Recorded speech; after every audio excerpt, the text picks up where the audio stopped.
2. Alo,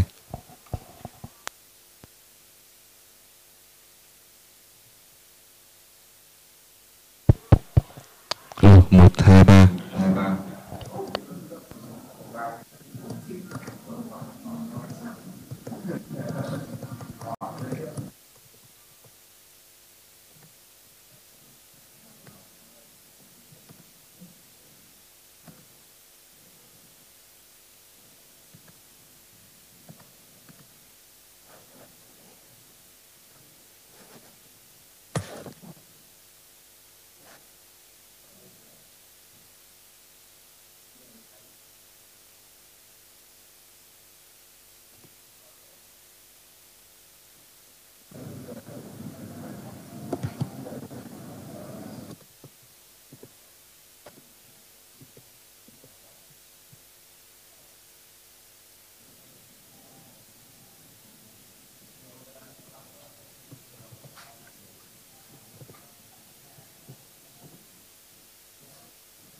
Can you hear me? Hi, how are you? Fine. Wait. Your audio has been muted. Press *6 to unmute your audio.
You know how to make her Hello, Gunnar.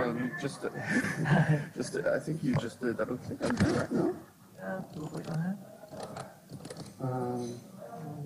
Okay, let's. Yeah, is it running on this one? no, we have both. Yeah.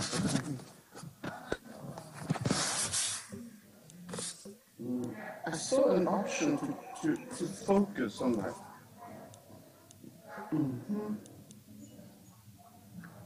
Not this one.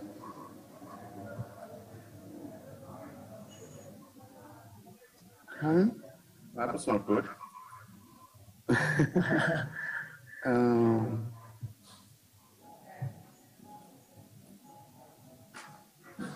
want to.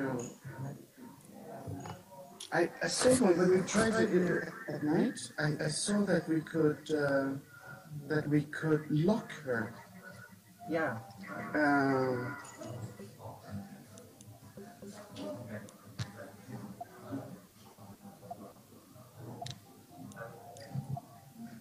We need to figure this one out.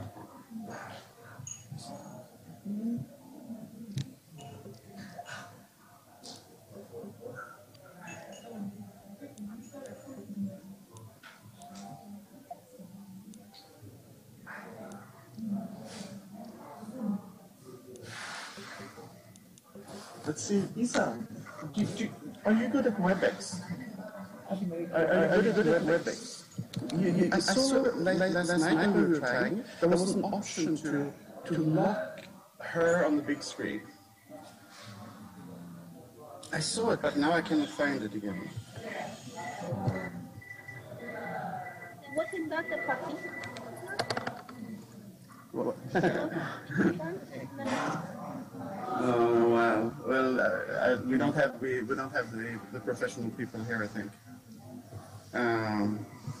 But if you go to the little blue guy, that's a participant, and you knock on my picture. Now we cannot hear. Okay, hold on. Okay. So Jessica, it seems like it's sensitive. So as long as you talk, you will be big. But I know that there's. Wow. Yeah, now you came on. So when you're not talking, you should mute, huh? Okay. But, Okay. it's anti-compatible.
cái bạn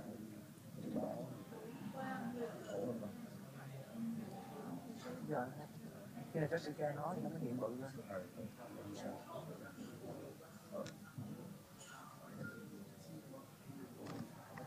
Hai chúng ta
Welcome to WebEx.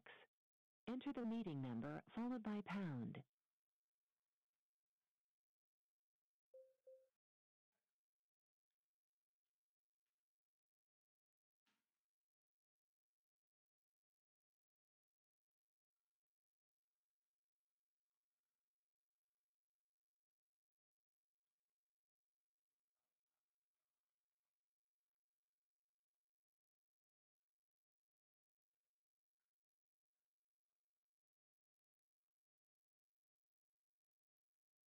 Enter the meeting number followed by pound.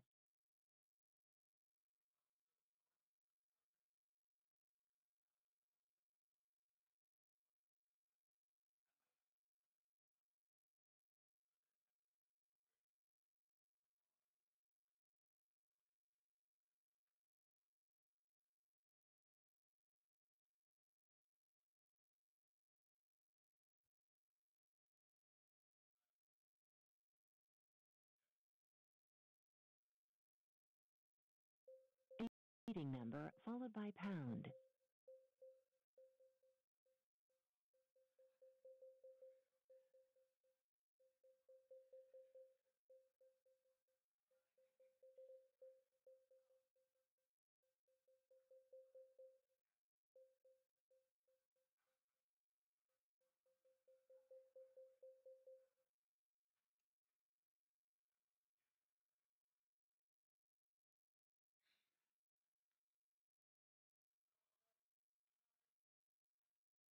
Thanks for using WebEx.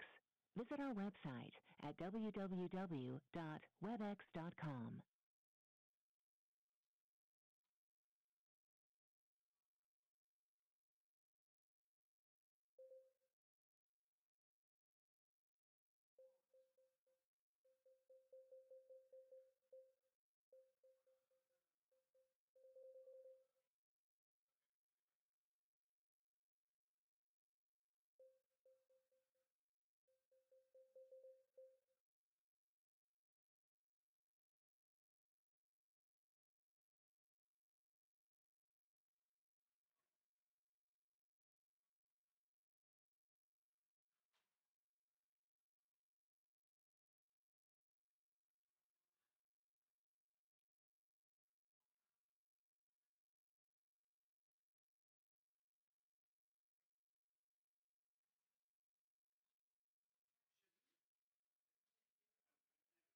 Testing, testing. Good morning, ladies and gentlemen. This is a lovely morning in the fall, and on behalf of the University of Economics, Ho Chi Minh City, as well as the EfD Center, I'd like to welcome you all to the 12th annual EfD meeting. And actually, this is today's session is Policy Dialogue Economic Approaches to for Management of Air Pollution, Water Waste, and Marine Resources. Lessons learned and ways forward. My name is Nguyen Lưu Bảo Doan, and I am the research associate at the EfD Center in Ho Chi Minh City. And today it's my pleasure and honor to serve as MC for this short, brief session in the morning, and I'll also chair the discussion session which takes place, I believe, around 11 o'clock, 11:20 actually.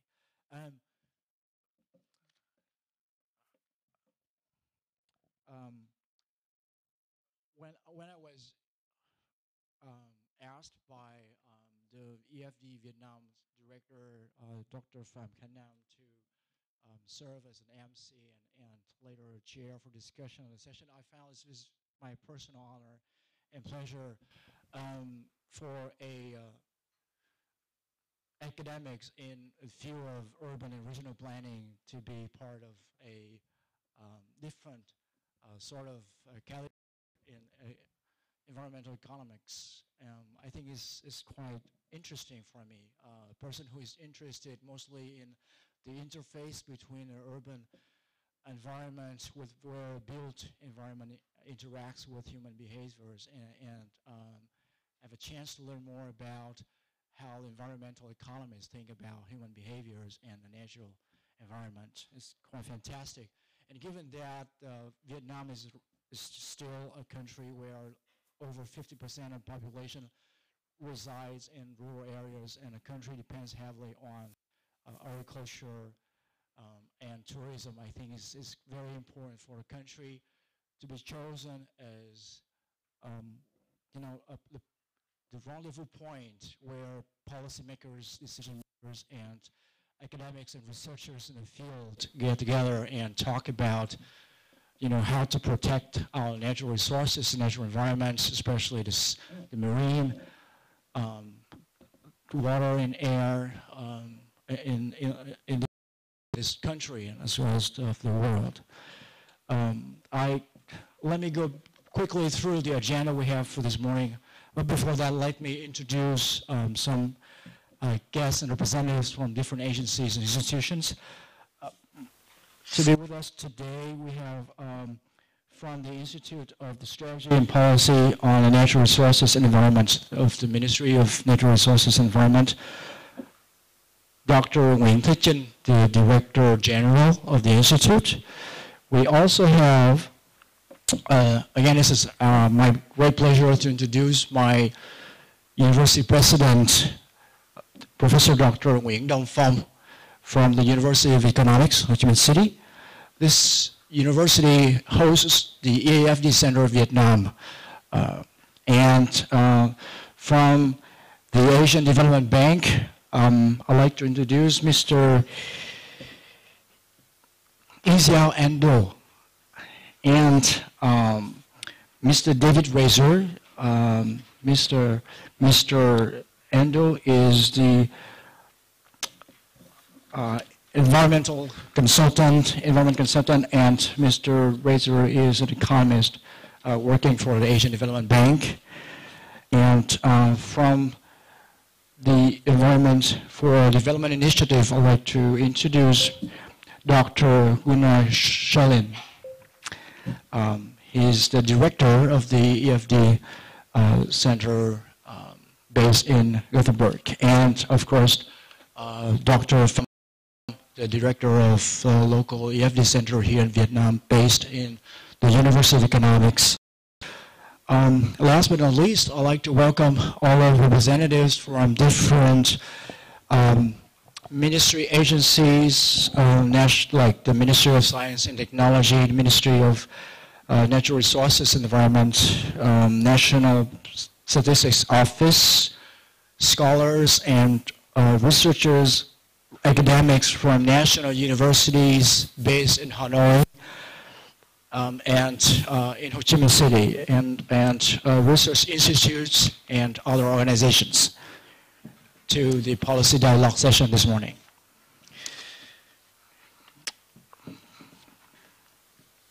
So the morning session, we will learn about experiences and lessons from using economic instruments in environmental management in Asian developing countries. Actually, I prefer using economies better than countries, especially after the World Bank decided to drop developing out of the vocabulary. There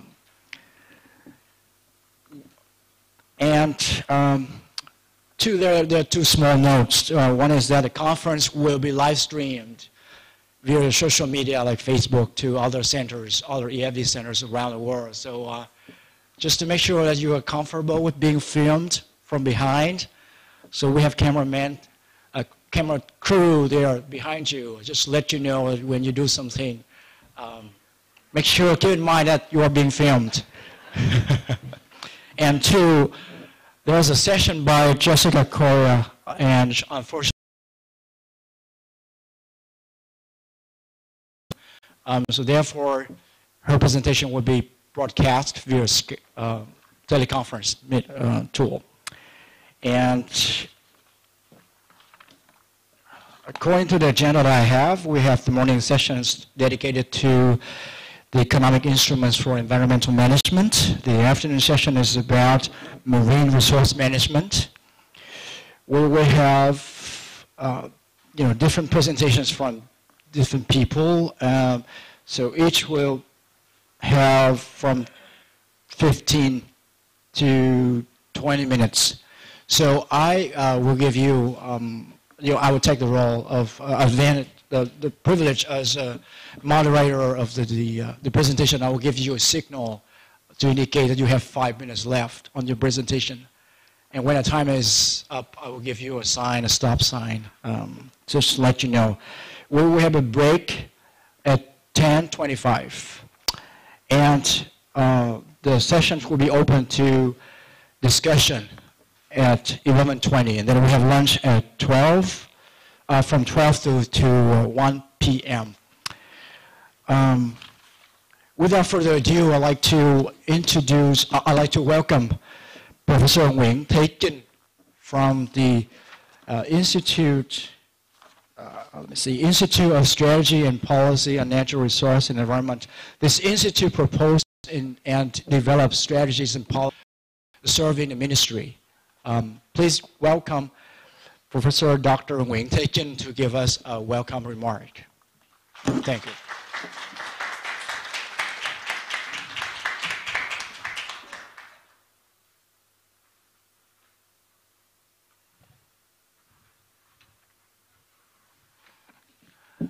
Vâng, xin phép để tôi nói tiếng Việt cho nó hết ý. Hơn nữa ở đây là phần lớn người Việt Nam cho nên tiếng Anh thì cũng được nhưng mà nó không hết ý lắm. Kính thưa ông Nguyễn Đông Phong, hiệu trưởng trường Đại học Kinh Thành phố Hồ Chí Minh. Kính thưa ông Colin, đến từ Viện từ Môi trường của Thụy Điển. Kính thưa toàn thể các quý vị đại biểu. Có thể nói hôm nay là một cái ngày là rất quan trọng. Có lẽ cũng vì quan trọng như vậy cho nên là khí hậu Hà Nội là rất đẹp, không đến nỗi là như mấy hôm trước hoặc là quá nóng hoặc quá lạnh, và mọi người có thể thấy được, nhất là ở phía Nam ra là không khí mùa thu Hà Nội nó giống như thế. Tôi xin có mấy cái lời phát biểu khai mạc thế này. Có thể nói tức là với cái hội nghị đối thoại chính sách sử dụng công cụ kinh tế để quản lý không khí, nước, chất thải và tài nguyên biển, rút ra những bài học kinh nghiệm cho các bước tiếp theo là một cái sáng kiến rất tốt của Thụy Điển và Viện Nghiên cứu Môi trường Đông Nam Á EfD thuộc Đại học Kinh tế Đại học Thành phố Hồ Chí Minh phối hợp với Viện Chiến lược Chính sách Tài nguyên và Môi trường của chúng tôi trực thuộc Bộ Tài nguyên Môi trường tư vấn cho Đảng, Nhà nước và Chính phủ Việt Nam. Thay mặt cho Viện Chiến lược Chính sách Tài nguyên và Môi trường, tôi xin gửi lời chào mừng nồng nhiệt, lời chúc sức khỏe, hạnh phúc và thành công tới toàn thể các quý vị đại biểu của bạn hôm nay. Kính thưa các quý vị đại biểu, với cái tỷ lệ tăng trưởng quốc nội GDP của Việt Nam có thể nói là liên tục và luôn luôn đạt ở cái mức tức là từ 6,47% từ năm 2000 đến 2017, và năm nay thì theo như báo cáo của Quốc hội thì khả năng là tăng trưởng có thủy nhích lên. Cho nên có thể nói đây là một vấn đề mà có một trong những cái nền kinh tế ở tăng trưởng nhanh trong cái khối các cái nước đang phát triển ở trên thế giới cũng như trong khu vực Đông Nam Á. Tuy nhiên cái việc phát triển kinh tế nhanh cũng gây ra những cái áp lực lên môi trường, và như chúng ta đã thấy như là ô nhiễm nguồn nước, suy giảm đa dạng sinh học,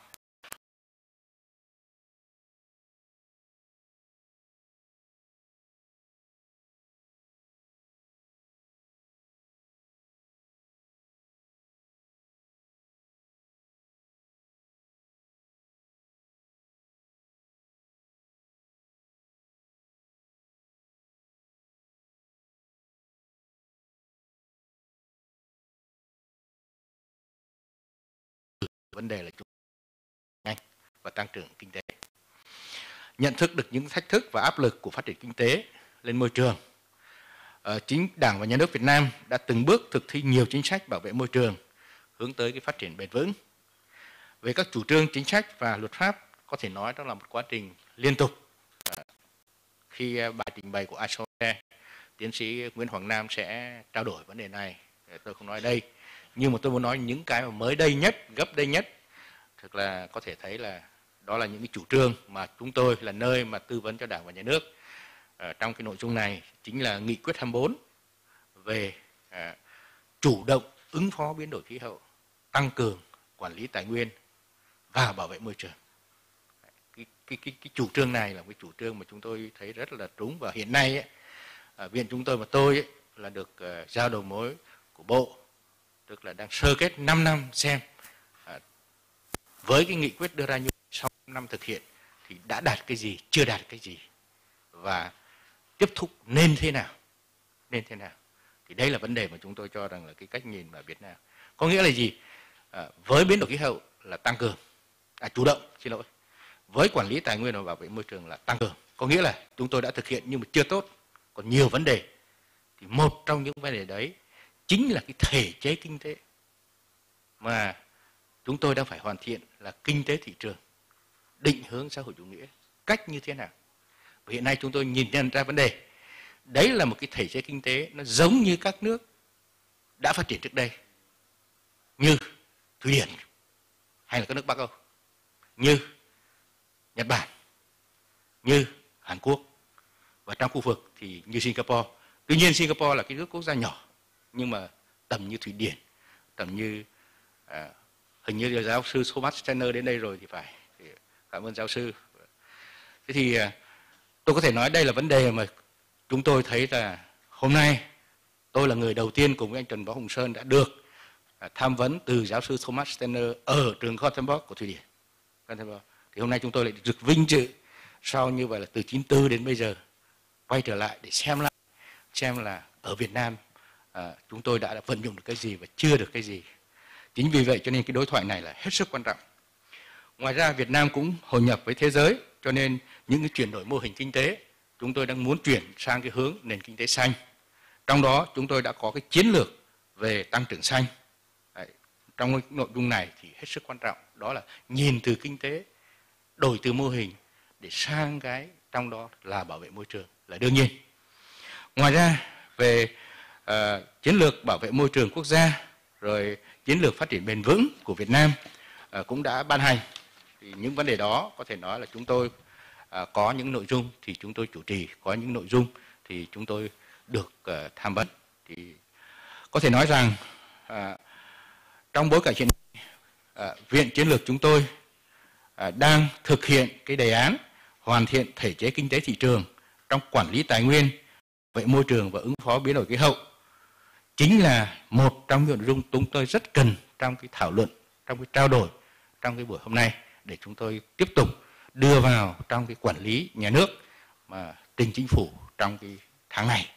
Cho nên việc mà chúng ta thổi thảo hôm nay là vô cùng quan trọng, để chúng tôi xem như vậy thì Việt Nam nên đi thế nào cho đúng hướng, nên phát triển thế nào để đảm bảo vừa nhanh nhưng lại vừa bền vững, vừa cùng với thế giới trong cái nỗ lực chung là bảo vệ môi trường, nhìn từ góc độ kinh tế mà như chúng ta nói đấy là công cụ kinh tế.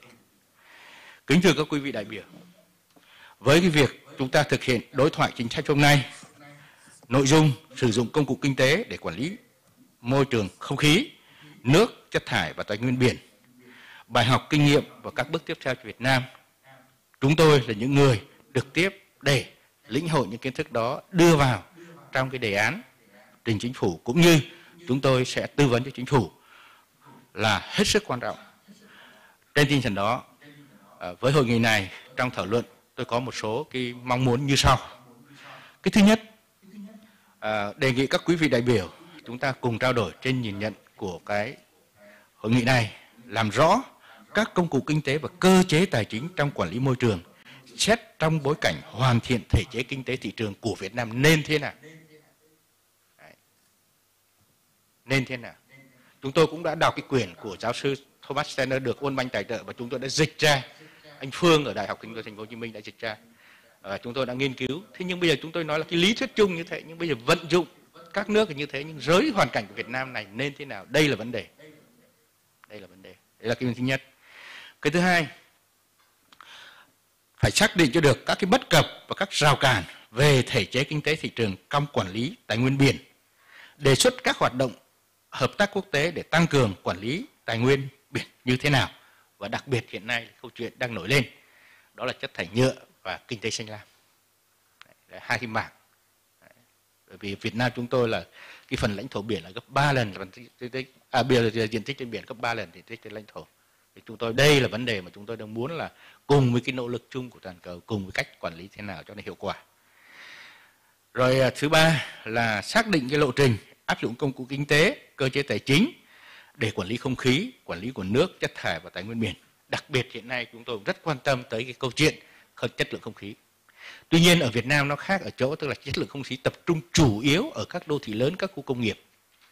Đấy, các khu công nghiệp và cái khu vực làng nghề. Thì cách quản lý thế nào? Thì hiện nay có thể nói đây là những vấn đề mà chúng tôi đang rất là trăn trở. Trong những cái nội dung đó thì muốn các quý vị cũng trao đổi thảo luận tiềm năng các cái đối tác hợp tác trong tương lai. Thì tôi quan niệm rằng là hiện nay với thảo luận đây là các nhà khoa học đúng chuyên môn, đúng ngành và đã có kinh nghiệm, thì sau này cái cơ chế phối hợp, cơ chế thế nào để đưa vào cái quản lý, đưa vào chính sách mà thực hiện ở Việt Nam có cái sự phối hợp ở trong ngoài để chúng tôi đi đúng hướng, đúng nội dung, đúng trọng tâm và có những cái đột phá. Kính thưa các quý vị đại biểu, nhân dịp này tôi xin bày tỏ lời cảm ơn tới sáng kiến môi trường cho phát triển của Thụy Điển và Viện Kinh tế Môi trường Đông Nam Á đã đồng tổ chức đối thoại cùng phối hợp với viện chúng tôi. Tôi tin rằng từ các bài học kinh nghiệm được chia sẻ trong đối thoại chính sách hôm nay, về phía Việt Nam chúng tôi sẽ có nhiều cơ hội để phối hợp với các sáng kiến liên quan nhằm triển khai các hoạt động thực tiễn trong tương lai. Và đối thoại chính sách sẽ thành công tốt đẹp với nhiều kết quả được ghi nhận và sau đó được chia sẻ, và chúng ta tạo thành một kết nối tư vấn cho chính phủ Việt Nam thực hiện chính sách đưa công cụ kinh tế trong quản lý tài nguyên và môi trường ở Việt Nam thành công. Xin cảm ơn các quý vị đã lắng nghe. Xin hết ạ.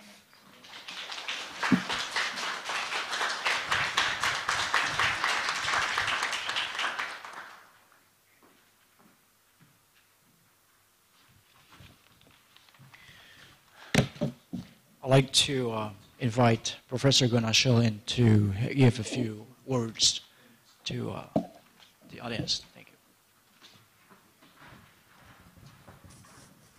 Thank you. Thank you so much. Good morning, everybody. In particular, the Director General, what a fantastic opening to this day. And we have the Rector here from the Economics University and all other distinguished guests. And of course, friends and colleagues from all over the world. It's such a privilege to be here. I'd like to have the...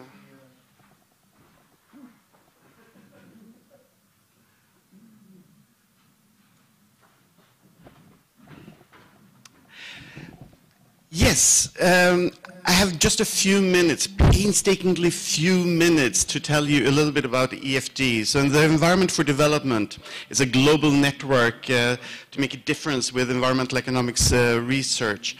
And I thought it would be prudent to have just a small description of what this whole network is all about. I'll try to be very brief. It's difficult for me to be brief when it comes to such an exciting issue.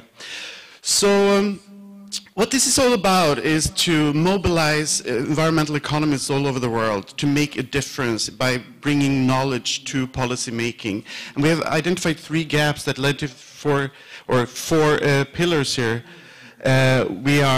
I'll tell you a little bit about our institutional development to build the kinds of centers that we have at EfD-Vietnam, the kind of research we're doing, the policy interaction that is the most important part, but a little bit also on the academic training that this is all based on.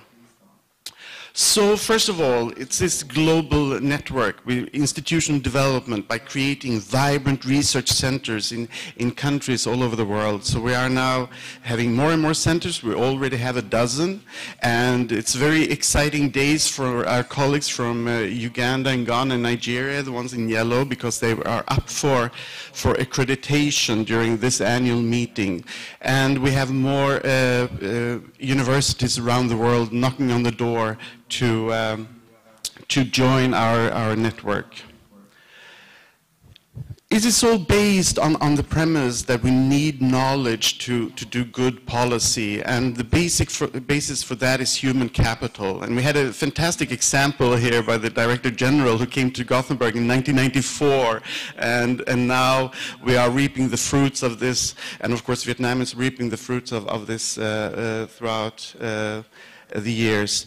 So we have now interaction between all the centers. Every center has an academic program, a graduate program that we are leaning on, and we're trying to pull the students into our research and policy work. And we're very exciting ideas of increasing the impact of this immensely through more of a collaboration at the master's level. But really the core of EfD is research, applied research, and we have here members today from our very distinguished research committee. So we have some money ourselves to go around the centers for their policy relevant research, but then we also have our collaborative programs. We have currently 4 quite big ones: Ecosystem Services and Country for Development with postdocs in 6 countries. We have a huge sustainable energy transition initiative with when they get together, there are like 100 of them, but in this meeting there are 25 coming from the SETI network. We have a forestry collaborative looking at the devolution of forest management, and we're just now starting. Actually, there's a parallel meeting in a room here on the marine program with 2 strands: fisheries policy and marine pollution. 10 postdocs all over the world working together to make a difference in these areas. And of course the research fund is then giving out money, and this leads to a lot of publications. So we have more than 100 peer-reviewed publications coming out a year like this. But this is all kind of steps towards what EfD is all about, which is this kind of policy interaction and communication. So I want to stop at this point. We have, of course, a lot of activities. We have a fantastic website, a lot of production materials. But where the real action happens is in the dialogue between those that use information and those that produce information. And over these more than 10 years that EfD has been around, you know, we started out being very cocky academics. We looked like hippopotamus, you know, very, very big mouths and very, very small ears. But by now, we are actually growing our ears. We're listening to what the real needs are in society, and we're trying to get around to do our research in a way that is actually useful.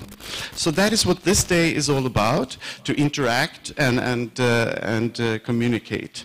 And please follow our progress on our website. We have a lot of things. This year we had the World Congress in Gothenburg with more than 1,500 researchers from all over the world. And now this is the next big event. And if you like this, please join us in Colombia next year. Okay, thank you very much.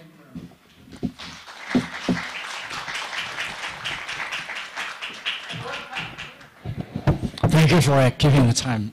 Very good. Next, I'd like to invite Mr. Isayendo from the Asian Development Bank to share with us the document, the very important document.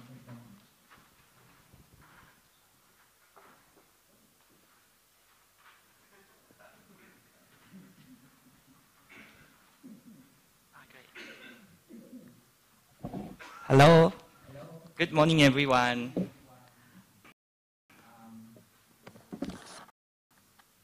I'm Isao Endo. I'm environmental specialist. I'm working for Asian Development Bank, and I'm managing this project, technical assistance, research team. I just these high-ranking government officials, professors in this morning, and they said they are carefully listening to my presentation, so I feel like I'm being tested. I hope I can pass this examination. All right. So I would like to introduce you to this research project. It's a kind of, we suppose this is as a soft launch. We have conducted this study since almost last year. And we would like to sort of present some key findings, and we would like to get your comments and recommendations to improve our work. As a background, let me explain our approach, ADB approach. We just approved our long-term strategy called Strategy 2030. There are about there are 7 big priorities, and environment is one of them. Under this strategy, we would like to strengthen environmental governance. We also like to support our member countries to enhance their institutional capacity. We also would like to promote the use of innovative approaches as well as integrated approaches. And we think that this market-based approaches are the one of those innovative sort of promised ways that we should pursue. So aligned with this strategy, we are supporting our developing member countries by providing knowledge services as well as investment supports. We have been working on this market-based instrument issues in decades, actually. And these, I just would like to show you some of those recent examples. We have various research activities in terms of assessing subsidies in Pakistan. Also, we have conducted sort of the impact assessment of concessional allocation in Myanmar. We did some work in land title issues in Laos. And currently we are conducting, it's a kind of like experimental impact evaluation study that is about water pricing in Bangladesh. We understand that most countries have implemented regulations to sort of control pollutions and to protect natural resources in their countries. However, these are what we so-called command and control approaches are not always efficient, and they don't also have good incentive to encourage innovations and consistent improvements. And we understand that in the past decades, there have been a growing attention to sort of incentive-based, market-based instruments as an alternative and also complement to these traditional approaches. So we have conducted the study, and we understand that there are various tools used in under the name of market-based approaches. Those are from taxes, subsidies, to tradable permits, to information dissemination, and to voluntary agreement. And according to, in theory, these approaches and tools could be more efficient than command and control approaches. And these market-based instruments could incentivize the innovations and continuous improvements of policies. Right. Okay, so we have conducted the study with the following objective. First of all, we would like to know what's going on in Asia as well as around the world. So we conducted a sort of global and regional review with quite intensive systematic literature review.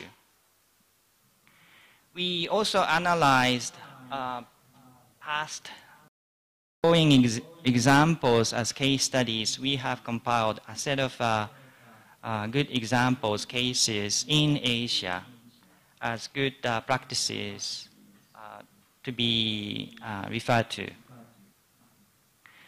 We are also assessing the applicability and replicability of these applications, MBI applications, with the hope that we would like to scale up the application in different countries around Asia. Key findings, we would like to sort of present the key findings in detail, but for now, just summary, we understood that the market-based instruments could not solve the problems, and we understand it's important to have a combination of traditional command and control approaches and market-based approaches to address the problems we face in Asia. We organized, under this program, under this project, we organized a technical workshop, a big workshop in July, and we identified a good set of recommendations in terms of low-hanging fruits by sector. So we would like to sort of highlight in this, my colleagues would present those key potential low-hanging, no-regret options. And we also understand that it takes time, it takes a lot of knowledge. We need to learn from applying and testing and refining our market-based approaches. So that's another important finding. The way forward, we compile our findings in a major report of ADB with recommendations for our member countries to implement these, to promote and hopefully implement these market-based instruments. And we will also organize a number of knowledge sharing events. One of them is there's a big conference on eco-compensation in China. And we are going to introduce some of our findings at a conference in Beijing this December. We also implement pilot projects using our knowledge. We try to apply some of these promising tools. And we will see how these applications will go.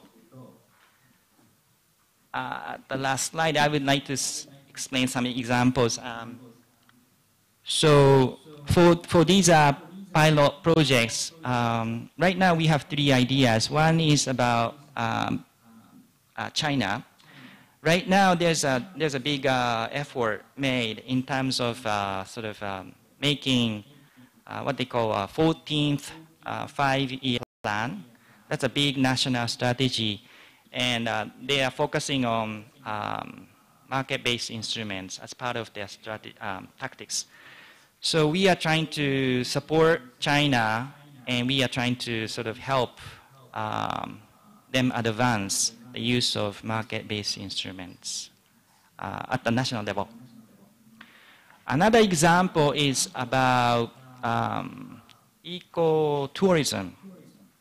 We see ecotourism could be one of good ways to promote sustainable natural resource management. So we are sort of exploring the possibility of using market-based instruments such as fees, taxes, and even trust funds to finance natural resource management, better natural resource management in Nepal and the Philippines. Lastly, this is also an idea, but in Mongolia, we are supporting cashmere garment industry, and we are promoting sustainable corporate planning with green financing. And we are thinking about, we are exploring the possibility of introducing certification and labeling programs to sort of make this cashmere industry more sustainably, not only environmental sustainability, but also financial sustainability to be ensured. So in conclusion, I would like to mention that so we understand that market-based instruments could be an efficient alternative and complement to the traditional control and command traditional approach. And we could use a variety of tools under the name of market-based instruments. And it's important to identify what tool or what kind of combination of tools could be applicable and beneficial to the countries. For this aspect, I think our study, based on global and regional literature review and assessment, could be useful, could have good set of recommendations for the countries to refer to.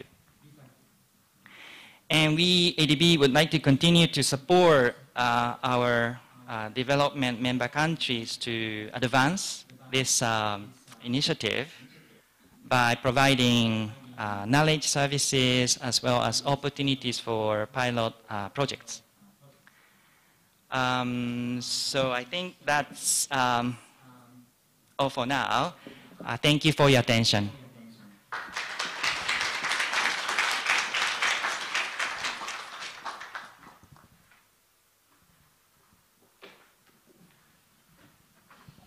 Thank you. I'd like to invite Professor Schilling back to the stage to share with us parents of market-based instruments and approaches in Asia.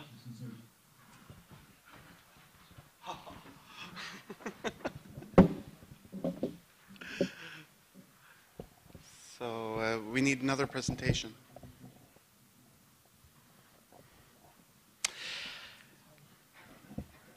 Yes, from EfD, we're very, very excited about this study, and this is why we wanted to present it here for the policy day. It goes beyond, of course, Vietnam, but it addresses exactly the kinds of concerns that were raised by the Director General here in the morning. We have rapid economic growth, and we need to harness this if we want to have a sustainable development of the region, which is so important for the world. Now, this will be a challenge. I just heard from the Master of Ceremonies here that I should cut down 20 minutes to 10 minutes, and we are running late. I've been constantly looking at my watch. So if you bear with me now, this is what I have here is really the introduction to the report. We've heard already some of that, and also the introduction to the three sectors. So I will go a little bit fast. I hope the translation will follow. But of course, a lot of the subject matter that we have here today is very, very well known, at least to the people from the region. Here goes. So what we have here is a very special report, as Isa was telling. It really takes stock of a lot of information, and it's kind of a diamond-shaped here, where we start with a conceptual framework. So this is a soft launch. You don't have the report in your hands yet, but it exists. So this report is then expanding by looking at these sectors, air, water, and waste, one by one, and instrument by sector and application. So it really explodes all the empirical evidence out there. And this is basically what I want to do now in the coming 10 to 15 minutes, to give you the introduction of that. But then what is really exciting with this is, of course, then to pull this together. So Jessica is following then and trying to systematize this big body of empirical knowledge into performance by sector and a bit of a comparative analysis, and then Professor Schun will come at the end and see where do we go with these ideas. And of course David is then coming later even to push this even further using this analytical framework. So just to get it straight here, the limitations, we're just looking at 3 sectors. We're looking at a selection of market-based approaches. We are primarily drawing on the peer-reviewed literature. We're applying our conceptual framework. We had our regional experts really taking stock of what was happening in the region, in these sectors. Then we supplemented that with a systematic review, and I'll come back to that in a second, and then added 8 more elaborate case studies using this analytical framework to draw out the conclusions. So we're talking about 300-400 pages of love, really. This is a lot of substance. So we are then trying to bring together in the analytical framework the understanding of what makes it work in terms of performance of market-based instruments. And of course the outcome then also depends on the environmental characteristics. You know, is it point, non-point, what's the damage functions looking like, etc. David will come back to that later today. But also the institutional characteristics of those that are to implement and regulate these areas. So if I put it all up here then, the performance, it's just like Isa was saying, we are expecting, you know, static and dynamic efficiency coming out of these market-based approaches compared to the typical command and control. But then we need to corroborate this with, you know, an understanding of the environmental characteristics and the information requirements that demands in rolling out these instruments. And then also, of course, the implications this has for those institutions that are to implement it. And so what we tried to do, we took this analytical framework and then we tried to see what does the literature say about this. So we developed these protocols to look at all the peer-reviewed literature out there for these sectors, for those instruments, with these environmental outcomes, the performance criteria. And what we found was almost 800 peer-reviewed publications relevant for the region. And a lot of the findings and discussions that we see here today are then based on this. So we have the instruments on the left, and then we have the different applications in the 3 sectors. And I'll come back to that in a second. Based on, what we see actually in terms of this, I think it's very appropriate that this is presented and discussed in China, because what we found was that a majority of these publications actually deal with China.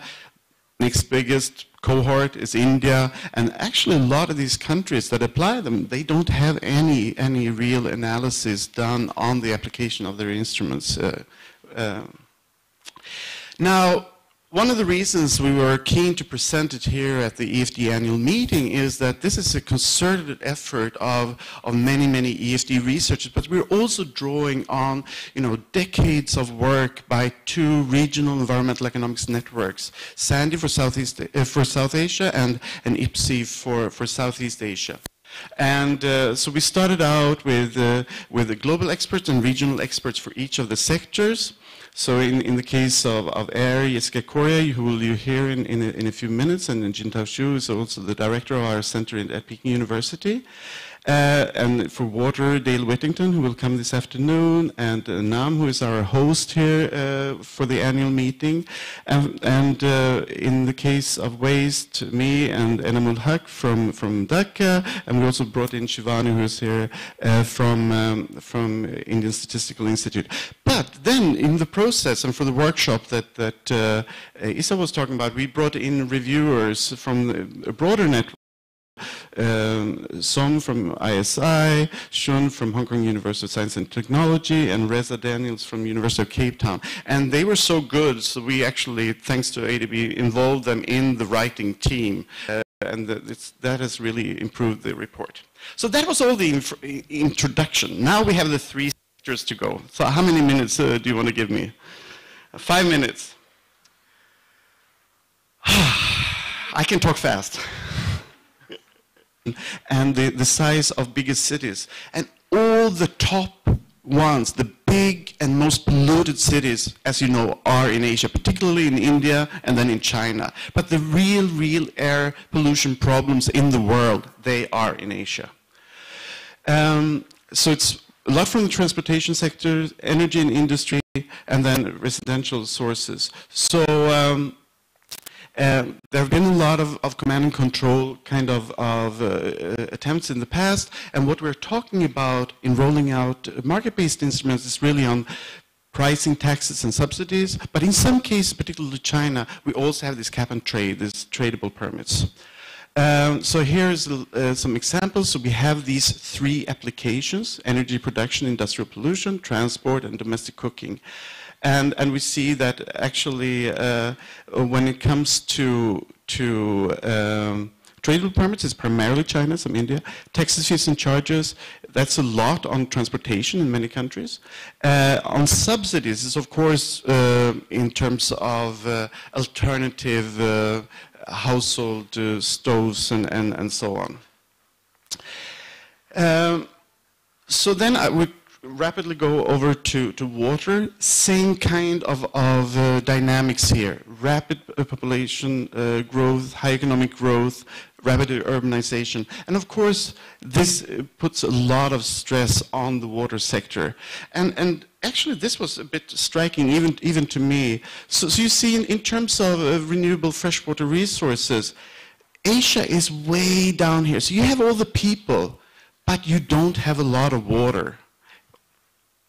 And we see this with the increasing strains. So this is kind of the takeout of water, and of course a lot of this takeout. You don't have a lot of water, but you use a lot of water here in Asia, particularly, of course, in the agriculture sector, and where you really will find the crunch in the end is, of course, when you don't have enough municipal water. That's when people really feel it,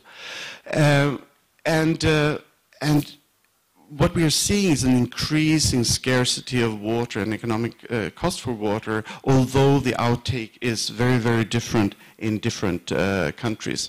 So you can imagine, yes, a lot of water stress. You can imagine then that you need to apply the best possible instruments to deal with this increasing water stress. Once again, the pricing mechanisms. In the water sector, we have many more applications. It's a very diverse use. And of course, you have the actual use of the water, and then you have the pollution side of it. So the water sector is somehow different from the air sector, of course. A lot of different instruments, particularly when it comes to irrigation water, rightly, because that is the big user, and in many different countries. Interestingly enough, of course, that when it comes to information provision and so on, that is in a number of countries, particularly when it comes to municipal water use. Quickly then on the waste side, same story. Rapid growth of urban population, rising per capita incomes, and in this case, you need to address it at either of the three levels, either in upstream waste reduction, in the actual waste collection, or in the processing of the waste. So I looked at this in the morning. So while when it comes to domestic material consumption, the rest of the world has kind of doubled since 1970. In the case of Asia, you have increased the domestic material consumption by 10 times in the same period. You are really running the global use. And even at per capita level, Asia is the one that increases the most, and it's mostly driven, once again, by China. Of course, it differs a lot per capita, and this is really the challenge. If this is the solid waste generation by income, in general in the world, the richer you are, the more waste you produce. And a lot of the Asian countries are still down here. And the question is then, should you go for a lean society like Singapore and try to stick to a low per capita waste generation? Or, you know, there is the risk that you will do like South Africa that has very low income, but still they generate typically twice as much solid waste compared to other countries, despite that fact. So you really have a choice here, and policy instruments are increasingly important in making us change. E-waste, similar picture. And really the story with waste is that, you know, instruments put at different levels here. It's all like a cycle, and it could affect kind of the downstream effects. So Isa was talking about deposit refund systems, etc. That has to be applied at the top if you want to have it come back at the end. And you really need to implement the thinking of a circular economy. Here, once again, China is the one that is applying the most of these instruments. The most used instrument is taxes, fees, and charges. And I think this is a good picture of the kind of learning that we can do between countries. So different countries come different far in the application of these instruments. And one thing that we really need to do a lot of is to learn from each other, because we cannot afford not to do it. I'll skip this one and go straight. We need to make the most use of these. We need to realize that there's a value in the waste, in the final products, and that we can use that value for recycling. We need to embrace the informal sector and have that also be part of the system. And just a final thought on this. In the world, we have a lot of extended producer responsibility programs. It's really skyrocketing. But what is so sad to see is that Asia is only part of, they only constitute 4% of those. And if we are to save the world, we need to get the Asian companies involved in this kind of circular economy and have them involved in the extended producer responsibility systems. So this, I never thought I would be able to cover this report so fast. I haven't done it, but at least we've come to the end of my presentation. Thank you.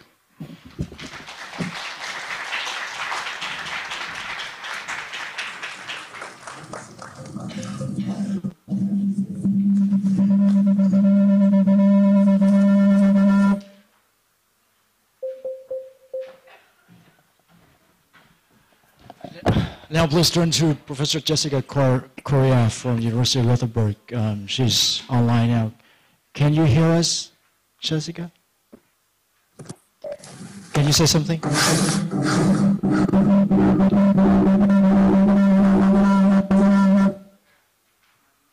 So I guess I can just continue. Okay, please go ahead, Jessica. It's just your turn now. But Please confirm. Yeah, great. So if you can help me with the slides. So As you said, Luna, we analyzed these three sectors because they are very important in terms of the environmental degradation.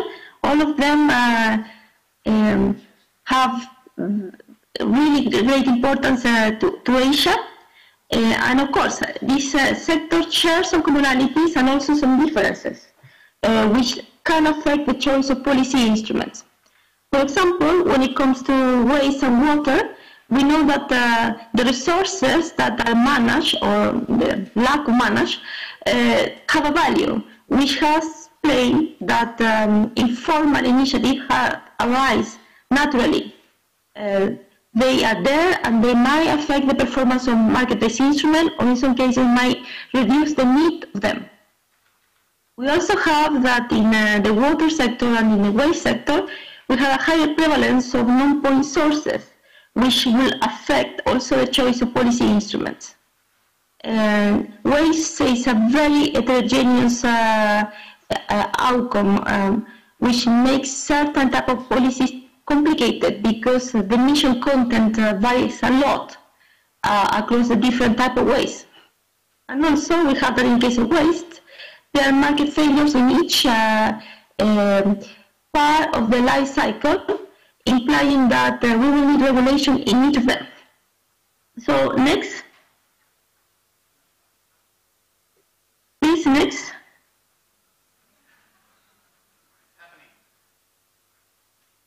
So we try to organize information that we collected in the different sectors to see which policy instruments are more prevalent in each sector.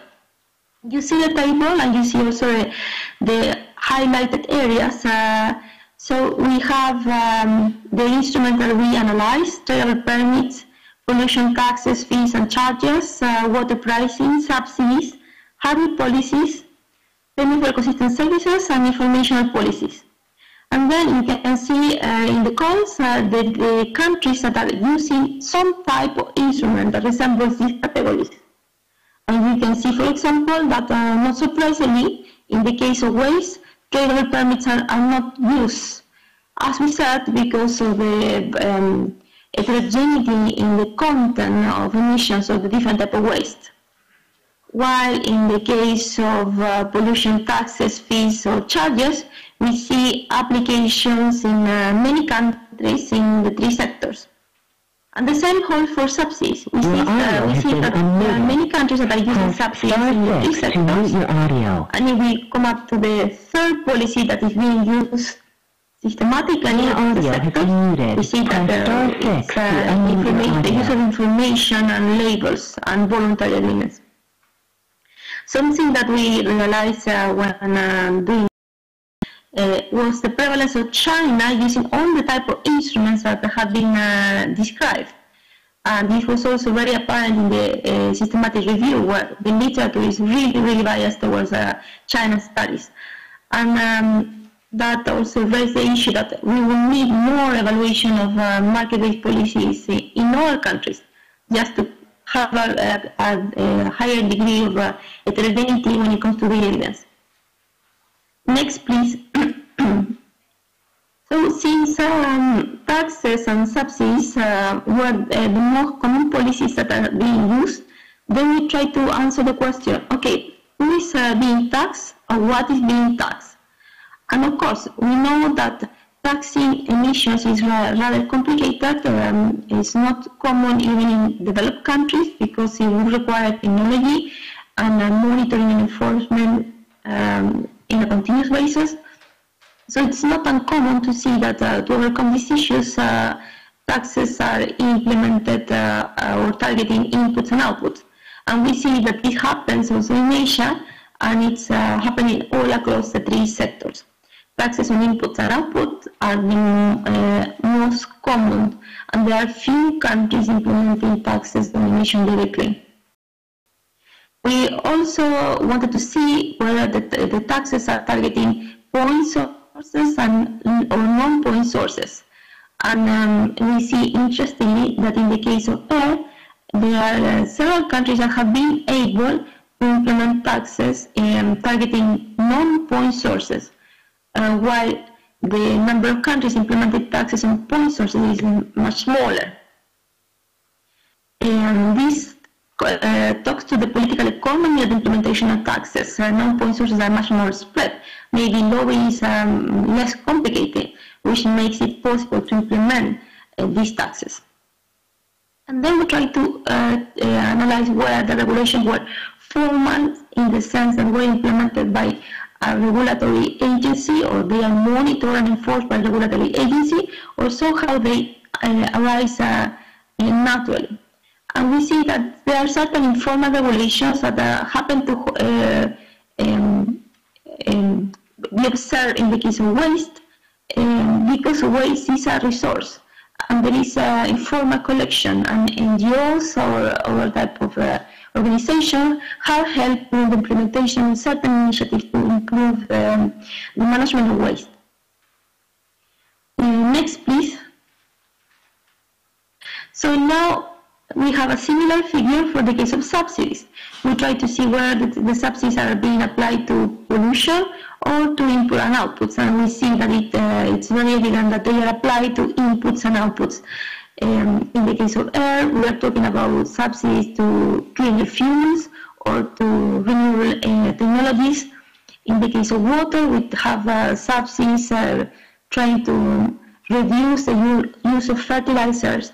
In the case of waste, we have subsidies trying to improve infrastructure. And in the case of subsidies, we see that especially in air, most of them are addressing point sources, while there are very few addressing non-point sources. And if you recall, this is exactly the opposite to the case of taxes. So one can really see that when it comes to economic activity, there is a huge trade-off between implementation of policies and economic growth. And this might explain why point sources are being subsidized while non-point sources can be taxed. And then we also see that there are formal regulations applied to this sector, but also informal regulations in the case of air through NGOs initiatives, promoting, for example, as Gunnar mentioned, better technology for cooking and initiatives for waste. So could you please change the next one? Next. Thank you. So it's hard to try to put together all the evidence and try to kind of come up with clear indications of what the performance is. But I think this table attempts to do so, and what we see is that when it comes to tradable permits, especially in the case of air, where it has been mostly used, we observe that the effects are moderate. Especially we are here talking about the experience of China, India, and Korea. And the problems that we observe are not different from the problems that we're observing in the trading schemes implemented in developed countries, which might just simply tell that this policy requires certain time and certain the level of knowledge and institutional capability before it can be really successful. That tradable permit have moderate effects so far, and much of the moderate effect has to do with the over allocation of permits initially, and the development of the market is rather slow. Unfortunately, the evidence of water is much constrained. We lack robust empirical research to identify effects. And as mentioned before, waste is not being targeted by the use of policies connected to tradable permits. So when it comes to pollution taxes and fees or charges, we see that in the three sectors there is a general result that has to do with the limited effect that is quite connected to the low level of stringency of the taxes. I think the case of China is interesting because there is evidence that just shows that the taxes are not enough to incentivize abatement of emissions. Just simply they are too low, and not just that. The rates of collection are also very low, and 50% of them in some cases. So the limited effect has to do with the low level of stringency as well as the poor enforcement. And as mentioned, this holds across the three sectors. We see that those taxes that are in place are just simply showing small effects because they are not extreme enough. Then we have the case of water pricing, which has been shown to be politically difficult to implement. And other type of instruments are rather more successful in passing the test of being able to be implemented to a degree that can make an effect. Please, could you change to the next one? Thank you. So then we have subsidies, and then we see that in the case of air, the evidence shows that there are significant benefits of subsidy removal, especially those connected to fossil fuels. There is evidence of success of feed-in tariff when the regulatory framework is strong. They do not depend on the political scenario, and we see that many countries have implemented feed-in tariff to try to promote the use of renewable energies. In the case of waste, unfortunately, we lack studies to examine the effect of such policies.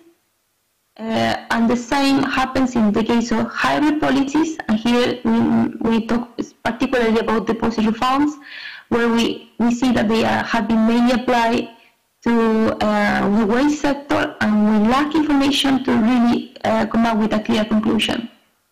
The same happens for payment for ecosystem services. Unfortunately, the evidence is mixed and spread, and there is not correct identification to be certain about the effects. And if we change to the next one, please. Then we come to the case of information provision, label, and voluntary agreements. And this policy has been shown some promise, especially as a complementary policy in the case of water, where it has been used to give information about polluted water to households, so as to avoid the spread of diseases. It has shown mixed evidence in the case of air, where it has, in some cases, led to improvements in the performance of environmental or the firms that had a poor environmental performance, the highly polluted firms. But it's not always the case that the information is systematic enough, or that the disclosure rules are strict enough, so the type of information that will really have a value is being disclosed permanently. And we also see certain positive effect of informational policies in the case of waste, particularly when it comes to recycling. So if we change to the next one, please. So market-based instruments hold some promise. They are not a panacea, and this is important to consider. But I think much can be done if we just start by correcting imperfections in the current policies. Certainly, the first step that one needs to consider is to strengthen enforcement. It doesn't matter if we talk about command and control or if we talk about market-based instrument. If enforcement and the monitoring and enforcement is not properly done, we should not spread much of the policy. And we see that fossil fuel subsidy removal holds promise because it's one of the policies that has caused the situation, and it can just simply the removal and reverse the negative effects. So Asia has been investing in renewable energy, but of course, to be able to take advantage of the investment, there needs to be a better development of power grids and storage system to be able to accommodate the intermittent nature of renewable energies. We see that in the case of water, nudging can be a very good way ahead to correct for misperception failures. And in the case of waste, we see that given the value of waste per se and the fact that there are already informal markets, encouraging these private-public partnerships is a way ahead to increase recycling rates and processing. But if we change to the next one, please. I want to raise here an important remark, and I know that David will talk about it in more detail. We really want to say that market-based instruments are cost-efficient, and this is kind of the point. That by allowing flexibility in the set of alternatives to reduce emissions, we can reduce the cost, we can make them in a way more politically acceptable. The revenues of taxes, for example, can be used as a tool to increase political acceptability. But when the pertinent threat is global, such as greenhouse gases, the location at which emission reductions take place is of marginal importance. However, when we have that emissions are not locally fungible, then there is a potential for pollution hotspots with the use of market-based instruments.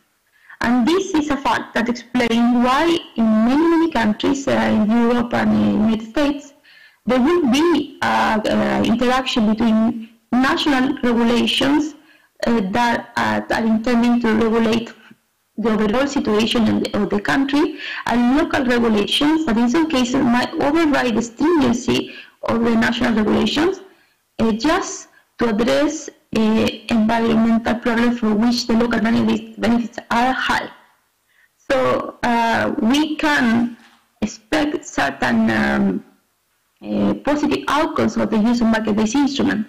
But of course, if hotspots is an issue, we will need to complement policies, and this will also be the case of command and control policies, as heterogeneity will require that they are also site-specific. Yes, that will be my presentation. Thank you. Thank you, Jessica. I hope that you can hear the applause from the audience. I'd like to invite Professor Sun Wu from the Hong Kong University of Science and Technology. We have 10 minutes, 20 minutes for the break to finish. So if you present 10, then you will give the audience like 10 minutes for break. So our break depends on you. Thank you.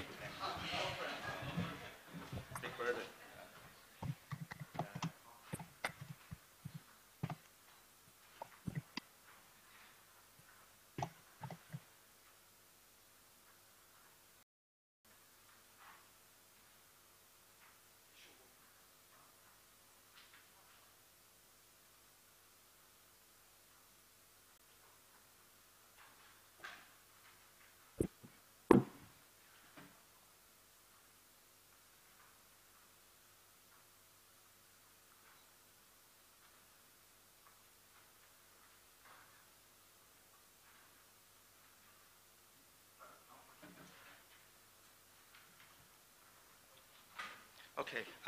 Good morning, everyone. I'm Xun Wu from the Hong Kong University of Science and Technology. I'd like to first thank ADB for getting me involved in this project. I got involved in the later stage of the project, but I learned a lot, and I really think this is a significant undertaking of this topic here. I'd like to start my presentation with this what we call the strategic triangle of successful policy implementation. I come from public policy school. We have economists and policy scientists and practitioners in schools like ours here. And sometimes we complain that economists are making too many assumptions that are not realistic. And then economists complain that we policy scientists actually are not theoretical enough. And then the practitioners and government officials complain that the scholars are not paying enough attention to practical concern, right?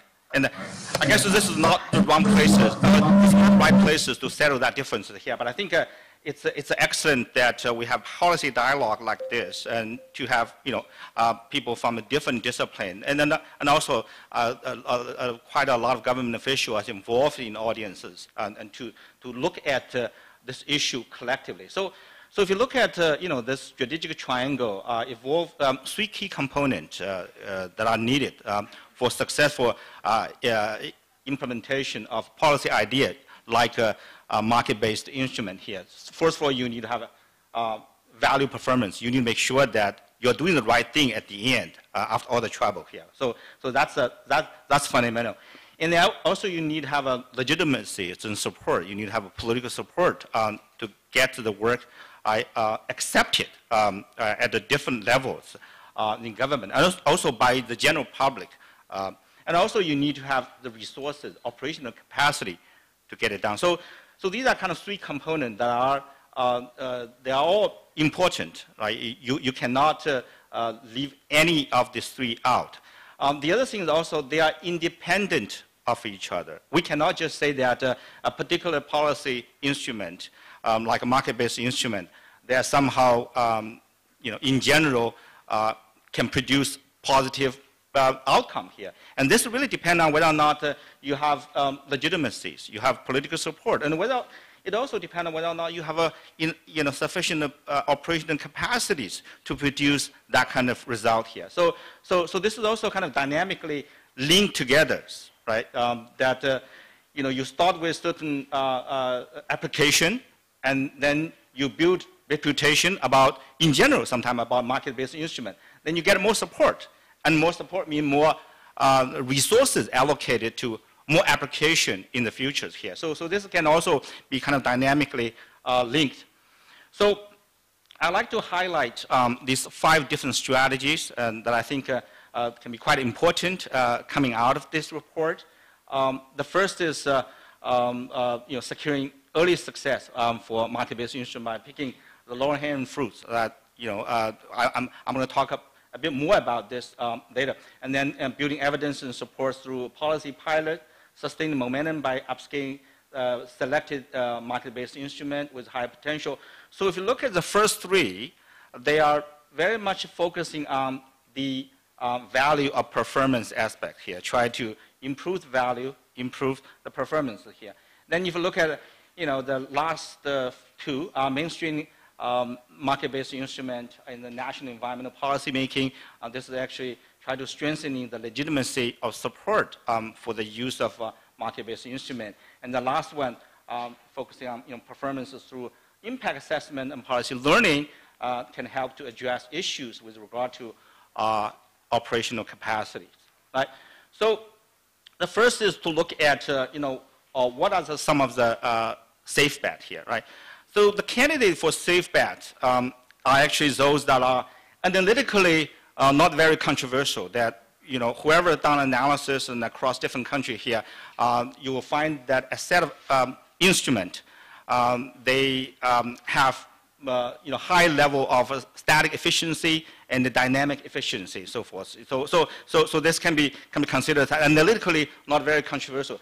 And the other things, other characteristics about this safe bet would be those instruments get some key stakeholder involved.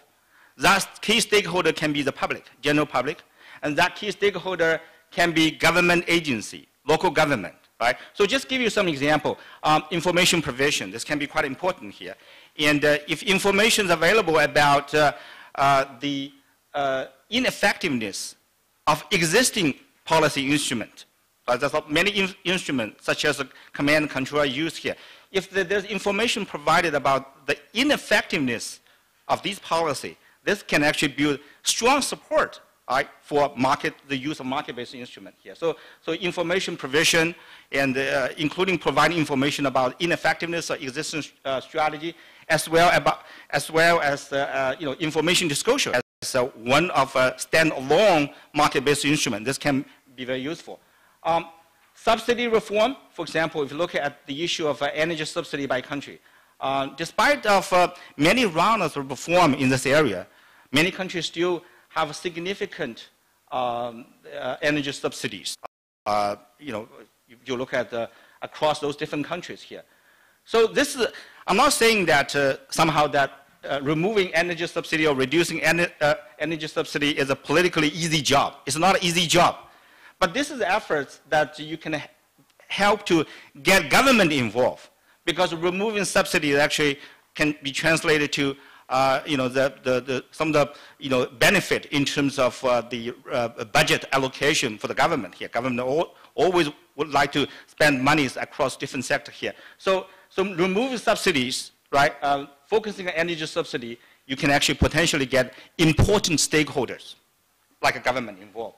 And the same thing can be said about the carbon prices and the emission coverage, right? So in this area, this is the Pigovian tax, right? So the key about these kind of taxes is that it can help address environmental issue, but at the same time, it can actually producing significant revenue for government.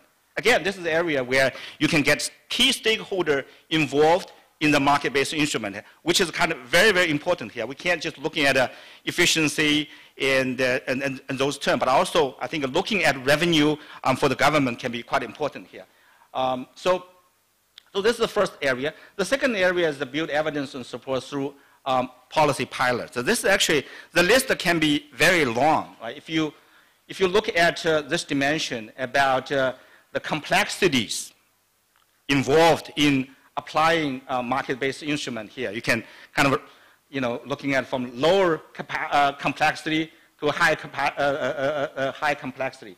And then you can also look at horizontal, this dimension about the extent to which evidence on performance is available.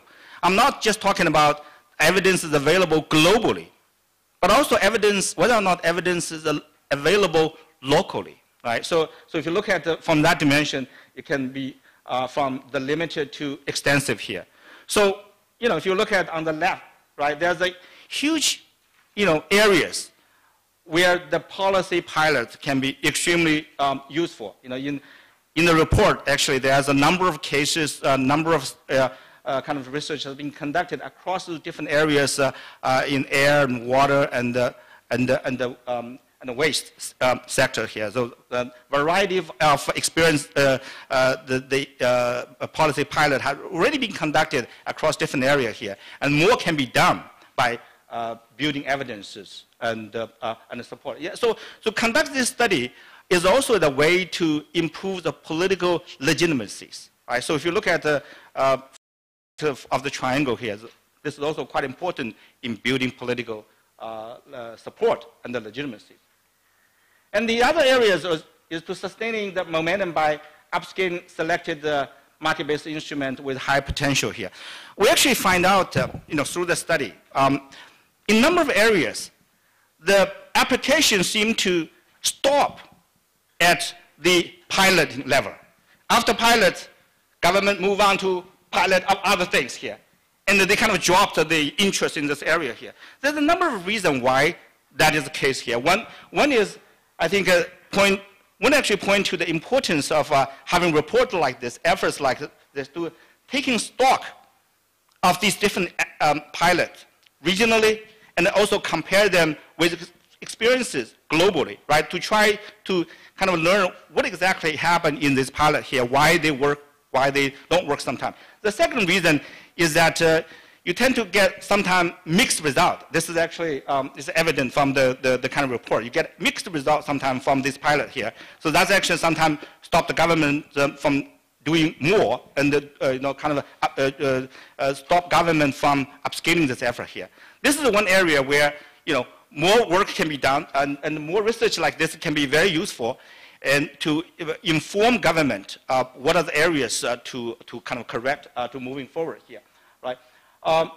So I think these are the kind of strategy is that after government has conducted significant pilot here, then the related agencies and local government and so forth should carry this forward by upscaling this effort. So this is another strategy.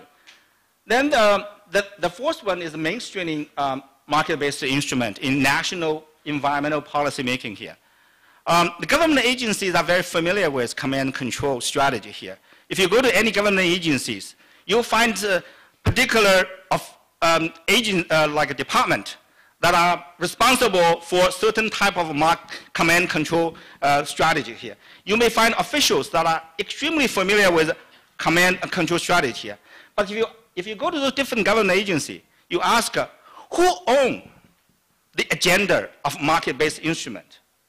You don't necessarily find a particular agencies that feel like they own this agenda, and you don't necessarily find a lot of government officials who are familiar with these different knowledges about using the market-based instrument. So this is indicate the importance of mainstreaming the market-based instrument in the national environmental policy making here, right? So basically, this has to become an important vocabulary across, the different level of the government here to really highlight this to kind of elevate that importance to the level of other instruments such as command and control strategy.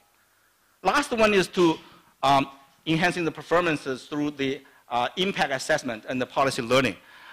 Throughout today's presentation, you may get a sense that we are a bit reluctant to really make sweeping statements about what can be recommended and what is more effective and so forth. One of the reasons is that based on this large-scale analysis, we actually find that there's very little evidence that generated through rigorous impact assessment. There are some qualitative assessment here, there are also certain quantitative assessment, but very, very few actually depend on rigorous impact assessment here. This is something that I think one of the contributions that can be made by this particular report is to highlight that importance of that capacity building. As I mentioned earlier, that's one of the key components is the operational capacity. Operational capacity, including the capacity to understand what works and what doesn't work here. And of course, the policy learning is actually quite important. I think in today's events like this one, we have policymakers and across the different agencies and so forth who are, and this can actually help us to understand why some of the instruments work better than others, what to be done, and so forth. So these are kind of the brief discussion about the 5 strategies that can help us to think about moving forward. Thank you very much.